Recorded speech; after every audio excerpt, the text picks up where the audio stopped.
Bonjour et bienvenue à ma vidéo du mercredi. Une des émotions qui s'expriment partout en France en ce moment, c'est la colère. Il est important de se rappeler que cette colère, souvent, trouve son origine dans la souffrance. Et ça me rappelle la souffrance de Job qui disait, si seulement il était possible de peser mon exaspération, si seulement on plaçait tous mes malheurs ensemble sur une balance, il serait plus lourd que le sable de la mer. Voilà pourquoi mes paroles dépassent la mesure. Oui, dans notre vie, il existe des gens qui peuvent être tellement exaspérés, sur lesquels il y a un tel poids de malheur, de tracas, de soucis, que voilà, leur parole, leur geste va dépasser la mesure, mais elle est une expression de ce qu'ils n'en peuvent plus.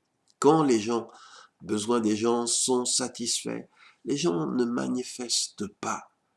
Alors, on peut ne pas être d'accord avec tous les excès, bien sûr. On n'approuve pas les excès, mais il est dit dans le livre de Job que celui qui souffre a droit à la bienveillance de son ami. Souvent, la souffrance, c'est un réflexe de survie. Quand on voit l'horizon bouché, on cherche un espoir, et quand il n'y a plus d'espoir, on se révolte.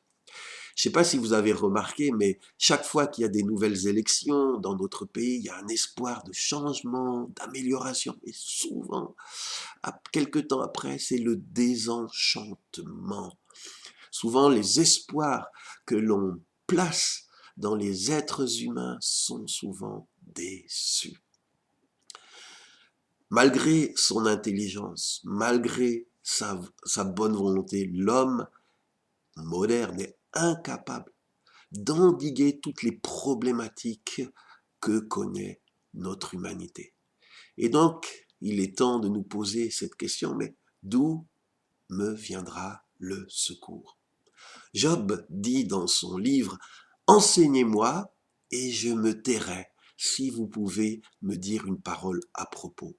Et je voudrais oser en dire une parole que je voudrais laisser à votre réflexion. Cette parole est tirée du prophète Jérémie, chapitre 17, versets 5 à 7. Il est écrit, malheur à celui qui met sa confiance qu'en l'homme, qui cherche sa force dans les pauvres moyens humains. Il aura le même sort qu'un buisson chétif dans la steppe. Aucune chance pour lui de voir venir le bonheur. Mais béni celui qui met sa confiance en Dieu et qui cherche en Dieu sa sécurité. Il y a une alternative à la confiance humaniste, confiance que l'homme est capable d'endiguer, de résoudre tous ces problèmes, qu'il n'a pas besoin de secours extérieur. Et l'alternative à la foi humaniste, c'est la foi dans notre Créateur, qui n'a pas abandonné l'humanité et qui est prêt à soutenir et encourager, donner de l'espoir tous ceux et celles qui font appel à lui. Je vous laisse donc cette parole à méditer. N'hésitez pas à réagir, n'hésitez pas à me faire part de vos commentaires et je vous donne rendez-vous mercredi prochain pour la suite de notre réflexion sur la colère.